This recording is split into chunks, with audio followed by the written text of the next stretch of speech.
My name is Clodagh and I'm a third year PhD student working in the Centre for Freshwater and Environmental Studies at DKIT. I started the environmental bioscience course in 2015, and that was after I finished a level 6 higher certificate in food science and management from TUD. But doing that course, I knew that it wasn't food science that I wanted to do at the end, but I really did enjoy the environmental modules that we did.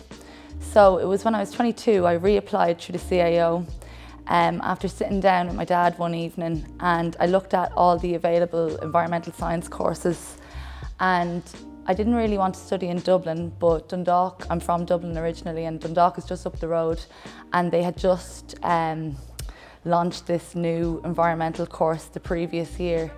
And I checked the course out and thought that it would be of interest to me, so I decided to put it down to CAO, and then I was accepted that August. What I really liked about DKIT, which I kind of took into consideration when I was doing my CAO application, was that there would be smaller classes. So with the smaller classes, you get more and like a better interaction with your lecturers, and then it gives you the chance to develop better relationships with your peers and your lecturers too, so you end up kind of learning more. But also in DKIT, there's so much going on with the clubs and societies and social events, and there's a lot of science outreach, as you mentioned, that goes on, and that's something that I spent a few years volunteering with the Cell Explorers, H2O Heroes, World of Pollinators workshops, where primary school children would come in during Science Week, or we'd go out to primary schools. Initially, I didn't actually think that I would be doing a PhD. It wasn't until I was in the final year of my degree where we had to do this final year project for the whole year. And it was then that I kind of fell in love with research, and I did really well at it. The project that I did was a DNA-based survey on Irish moth species.